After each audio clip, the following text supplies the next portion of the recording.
최근 사우스다코타에서 흥미로운 일이 일어났어요. 인터넷에서도 난리였으니 아마 여러분도 이미 알고 있을 거예요. 2022년 7월, 이주의 하늘이 갑자기 녹색으로 바뀌었어요. 그래서 거기서 무슨 일이 있었나요? 인위적이었던 건지 아니면 자연적이었던 건지 한번 알아봅시다. 2022년 7월 5일 화요일입니다. 폭우가 지나간 후 미국 사우스다코타주의 상공은 여전히 흐렸어요. 지역 주민들은 마침내 밖으로 나가 하늘이 강렬한 짙은 녹색을 띠고 있다는 걸 보았고, 이런 건 처음 있는 광경이었죠.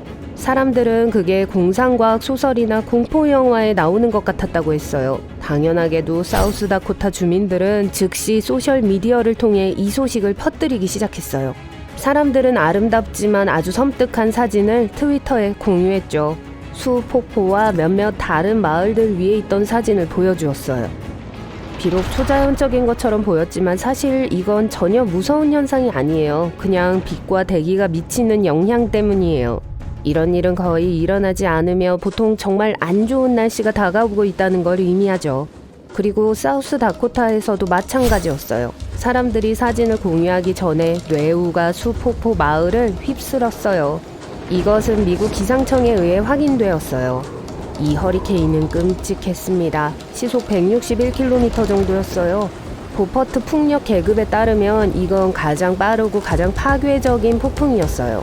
이 계급에는 등급이 12개가 있고 최대 풍속은 시속 170.5km부터 시작해요. 그런데 이건 왜 뉴스에 안 나왔던 거예요? 그건 주민들에겐 일상적인 일이기 때문이죠. 뇌우는 미국에서 아주 자주 발생해요. 특히 따뜻한 달에요. 그리고 이런 뇌우 열의 하나는 토네이도와 같은 심각한 게 될 수 있어요. 이것도 예외는 아니었죠. 이것은 소위 데레코 폭풍이라는 것이었어요. 데레코는 아주 광범위하고 오래가요. 사실 빠르게 움직이는 심한 뇌우와 폭우가 합쳐진 거예요. 사람들은 종종 데레코가 토네이도만큼 강하다고 해요. 하지만 이 둘에는 차이가 있어요. 토네이도는 회전하는 공기기둥인 소용돌이에요. 보통 지름이 약 150.4m예요. 때론 폭이 최대 4km에 이를 수도 있지만요. 이걸 우연히 본 사람들이 전혀 안 부럽네요. 하지만 요점은 회전한다는 거예요. 바람이 어떤 보이지 않는 중심 근처의 원에서 아주 빠르게 움직여요. 데레코는 강한 뇌우 또는 강한 뇌우 체계로 직선형 바람을 동반해요. 다시 말해 회전하지 않아요. 대신 데레코는 어딘가를 정해서 단순히 그곳으로 달려가요. 아주 의욕적인 마라톤 선수처럼 말이죠. 데레코를 보통 토네이도와 비교하면 후자는 시속 46km에서 61.5km까지 6단계의 강도를 갖고 있어요. 그리고 데레코는 약간 작은 평균 등급이 1에서 2인 토네이도와 같아요. 보통 속도는 시간당 117.5km에서 182km의 범위 내에 있어요. 그리고 두 경우 모두 심한 뇌우, 번개, 그리고 비를 동반할 수 있죠. 하지만 그래도 둘은 다른 거예요. 폭풍이 남긴 피해 흔적이 386.2km를 넘고 시속 93.3km 이상인 경우 데레코가 돼요. 예측하기가 상당히 어려워요. 기상학자들이 폭풍을 전혀 예상하지 않은 맑은 날에도 생길 수 있어요. 그러고 나서 바람이 갑자기 불어요. 너무 갑작스러워서 폭발하는 것 같이 느껴질 수도 있어요. 하지만 국립기상청은 주민들이 대비하고 숨을 쉴 수 있는 시간을 갖도록 최소한 이런 일이 일어나기 30분이나 1시간 전에 사람들에게 경고를 주려고 노력하고 있습니다. 이번에도 다르지 않았어요. 폭풍이 미네소타와 아이오와주뿐만 아니라 사우스다코타의 거의 모든 지역을 휩쓸었어요. 그 결과는 아주 심각했어요. 3만 명 이상이 전기를 사용할 수 없게 되었어요. 다행히도 사람들은 무사했어요. 그건 지역 주민들이 데레코에 꽤 익숙해서예요. 하지만 초록색 하늘은 달라요.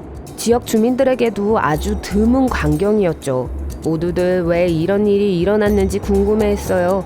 안 좋은 징조인가요? 아니면 보통의 기상현상인가요? 솔직히 말해서 과학자들은 정확한 설명을 할 수 없어요. 비록 추측일 뿐이지만 이게 꽤 설득력이 있는 것 같아요. 녹색 하늘은 아주 드문 현상이에요. 대부분의 과학자들은 강력한 폭풍이 일몰이나 일출 전에 그 지역에 접근할 때 이런 일이 일어난다고 생각해요. 그러면 그 지역의 하늘이 초록색으로 변하죠. 한때 비슷한 사건을 겪은 MBC 기상학자 빌 카린스는 폭풍 전에 일어난 거대한 우박 때문에 녹색 하늘이 나타난 거라고 했어요. 우선 하늘이 왜 푸르게 보이는지 아니면 분위기에 따라 왜 다른 색인지에 대해 이야기해 봅시다. 간단히 말해서 태양이 동시에 모든 색 스펙트럼의 모든 광선들을 운반해요. 전체적으로 우리에겐 흰색으로 보일 수 있지만 사실 동시에 모든 색이 들어있어요. 하지만 이 색 파장들은 모두 길이가 달라요. 예를 들어 푸른색 광선은 다른 광선들보다 짧아요. 붉은색 파장보다 공기 분자로부터 더 잘 튕겨서 우리에게 더 빨리 도달해요. 이것 때문에 보통의 맑은 날에 하늘이 파래 보이는 거예요.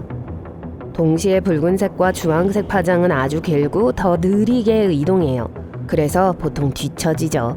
하지만 태양이 지평선 아래로 내려가거나 떠오를 때 광선의 방향이 바뀌고 이 파장들이 우리에게 더 잘 도달해요. 비록 일출과 일몰이 우리에겐 빨간색과 주황색으로 보일지라도 사실 그 사이에는 여전히 푸른색과 녹색 파장이 있다는 걸 의미하죠. 하지만 우리에게 더 빨리 도달하고 빨간 광선보다 더 강해지기 위해선 어딘가에 튕겨져 나와야 해요. 제가 무슨 말을 하려는지 아시겠어요? 여기서 바로 물이 등장해요. 구름은 물방울로 이루어져 있어요. 예를 들어 강한 바람으로 인해 아직 떨어지지 않고 충분히 커지면 하늘에서 빛이 어떻게 움직이는지에 영향을 미쳐요. 크고 강한 폭풍은 대부분 물과 우박으로 이루어져 있어요. 그리고 물은 무엇보다도 푸른빛과 녹색빛을 제일 잘 반사시켜요. 그래서 비록 실제로는 투명하지만 강과 호수의 물이 우리에겐 청록색으로 보이는 거예요. 그리고 조류도 중요해요. 그래서 왜 하늘이 녹색으로 변하는지에는 몇 가지 중요한 요인들이 있어요. 우선 태양은 수평선에 있어야 해요. 또 다른 요인은 폭풍 구름이 다가오는 동안 하늘을 완전히 덮어서는 안 된다는 거예요.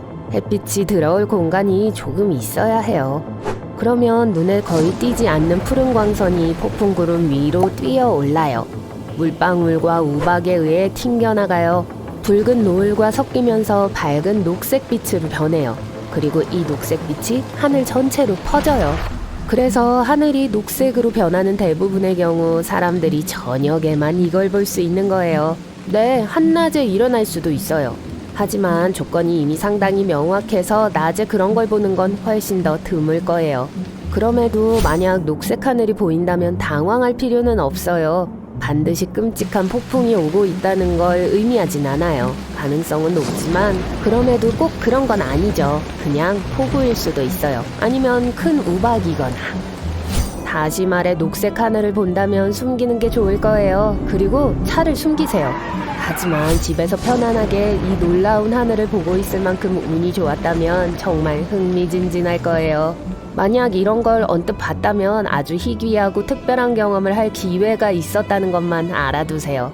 어떤 사람들은 본 것 중에 제일 굉장한 일이었다고 해요.